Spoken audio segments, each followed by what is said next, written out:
안녕하세요, 로파행입니다. 오늘은 무한리필 샤브샤브에 대해서 얘기를 해보려고 합니다. 최근 샤브샤브 프랜차이즈 시장이 빠르게 확장되고 있는데요. 즐겁게 건강을 관리하는 트렌드와 고물가 시대에 가성비 수요를 충족시키며 샤브샤브가 올해 외식업계 주요 유행으로 떠올랐다는 평가가 있습니다. 하지만 정작 샤브샤브를 운영하시는 사장님들은 높은 사업비용 대비 순수익이 매우 적다고 하는데 한번 같이 보실까요? 샤브샤브 프랜차이즈와 대중화가 되기 시작한 건 2000년대 초반입니다. 최근에는 1인 또는 무한리필 등 다양한 형태로 사업이 진화했는데요. 현재 엄청난 상승세를 보이고 있으며 공정거래위원회 가맹사업정보 제공 시스템에 등록된 샤브샤브 브랜드만 무려 60여 곳이 넘을 정도입니다. 이렇게 고물가 시대에 즐기기 좋은 가성비 음식이고 2만원대의 무한리필 뷔페형으로 샐러드바와 후식까지 챙겨 먹을 수 있습니다. 제가 간 곳은 점심에 24,900원이었고 저녁에는 29,900원이었습니다. 가장 빠르게 확장한 샤브 프랜차이즈 매장을 기준으로 한번 보겠습니다. 2만원대로 최상급의 소고기와 신선한 제철 채소로 구성된 샤브샤브를 즐길 수 있다고 홍보를 하고 있는데요.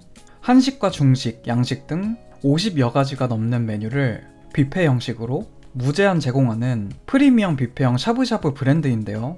차별화된 컨셉에 입소문까지 더해져 2년 만에 전국 가맹점 수가 150호점을 돌파했습니다. 2025년 고객 만족 지수 시상식에서 외식 부문으로 샤브샤브가 1위를 했는데요. 그렇다면 이제 제2의 전성기를 맞이한 무한리필 샤브샤브 마진을 정리해볼까요?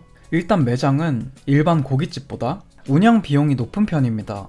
평균적으로 성인 1인당 비용이 7,000원에서 9,000원 정도 들고 재료 관리와 인건비 증가로 자연스럽게 이어집니다.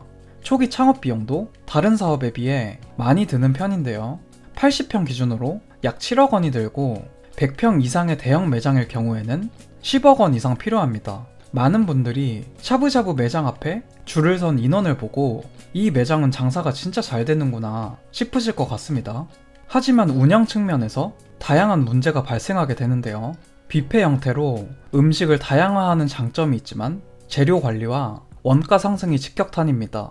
평균적으로 재료비는 전체 비용의 50% 이상을 차지하고요. 준비와 조리에 많은 인력이 필요해 운영이 점점 복잡해지며 맥주가 무료 제공되어 추가 주류 판매를 기대하기는 어렵습니다. 조금 더 몰입하기 좋게 구체적으로 한번 정리해 보겠습니다. 창업비를 현실적으로 잡아볼까요? 무한리필 샤브샤브로 빠르게 성장한 회사 기준이고요. 가맹비가 약 3,100만원, 교육비를 약 700만원 잡고 평당 인테리어 비용은 275만원으로 잡아봤습니다. 총 합계 금액은 80평 기준 4억 3천 정도 창업비가 들어갑니다. 여기에 가스와 전기 등 다양한 설비를 설치해야 하고 보증금도 많이 들어가게 됩니다. 평균 80평 매장이 최소 7억 원이 들어가는데요. 이렇게 많은 비용이 들어가니 일부 본사에서는 공동 창업 방식으로 매장을 돌리게 합니다. 아무래도 혼자서 7억이라는 금액을 감당하기에는 쉽지가 않죠. 최소 3명 이상 점주를 모아 투자를 하게 해서 매장을 꾸려가는 시스템입니다. 동업을 하면 생기는 장점도 많지만 아무래도 단점이 더 많은 게 사실입니다. 이제 본격적으로 매출을 잡아보겠습니다.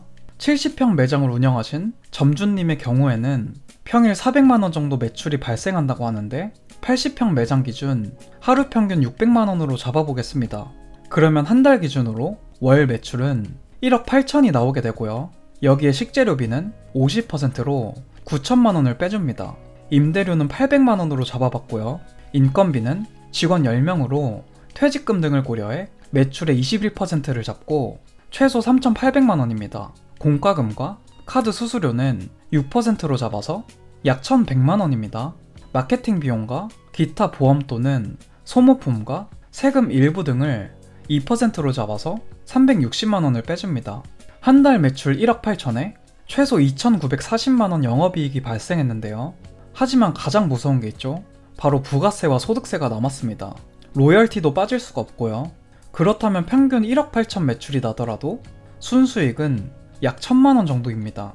샤브샤브 사업에 초기 비용 7억을 투자했다면 원금 회수까지 5년 8개월이라는 시간이 필요합니다.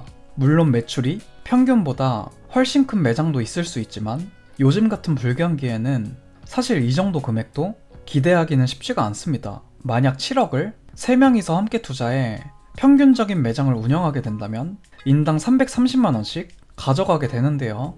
앞에 보여드린 자료에서 재료비에 추가로 로스비가 발생할 수 있고, 요즘에는 이런 매장들도 과포하라 꾸준하게 매출을 찍는 게 정말 어렵습니다.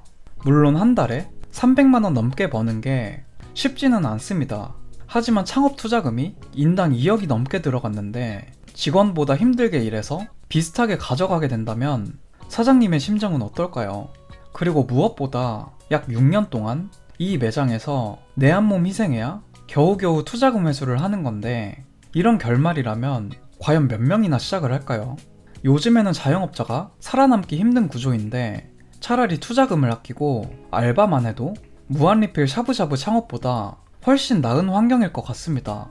본전을 찾을 동안 바로 옆에 새로운 트렌드의 음식점이 나오기라도 한다면 매출 하락은 피할 수가 없고요. 프랜차이즈 사업에는 꼭 인테리어와 유통업자가 있습니다. 그렇다면 가맹점이 늘면 늘수록 본사의 수익은 점점 커지겠죠. 프랜차이즈 회사들은 항상 똑같은 마케팅을 합니다.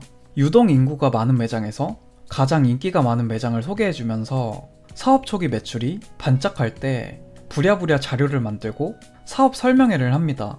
그렇게 돈이 있는 점주들을 모집하고 돈이 없는 점주에게는 대출을 해주며 기회를 제공하는 척을 합니다. 그러면 점주 입장에서는 돈이 부족해도 대형 프랜차이즈 회사를 믿고 뛰어들게 됩니다. 한두 달 오픈빨로 매출이 생각보다 잘 나올 수는 있지만 사람들의 호기심이 떨어지면 남는 건 빚뿐입니다. 지금도 무한리필로 잘 되는 매장이 있습니다. 물론 프랜차이즈 말대로 원가는 얼마 안 남지만 사람들이 어마어마하게 몰리면 돈을 버는 시스템입니다. 실제로도 몇 안 되는 매장은 그렇게 돈을 벌 거고요. 거짓말은 아닙니다. 하지만 그 매장의 주인공이 내가 아닐 수 있으니 무조건 프랜차이즈 사업은 신중하게 하셔야 합니다. 그리고 잘 되는 스타 매장을 찾기보다는 평균적인 매장의 업무 강도와 매출을 한번 뜯어봐야겠죠. 이번 사업 아이템으로 하나 얻은 게 있다면 손님이 많다고 무작정 창업에 뛰어들면 안 된다는 겁니다. 투자 후 현실적인 회수까지 얼마나 걸릴지 확실하게 계산하시고 시작을 하시면 좋겠습니다. 그리고 한국 특성상 매년 이렇게 반짝하고 사라지는 아이템이 많은데 왜 항상 점주님만 피해를 볼까요? 본사의 달콤한 말을 믿기보다는 자신을 믿고 밑바닥부터 하나하나 배우시고 완벽하게 준비가 되었을 때 본인만의 사업을 하시는 건 어떨까요? 오늘 제가 준비한 영상의 내용은 여기까지입니다. 재밌게 보셨다면 구독 한번 부탁드리겠습니다. 감사합니다.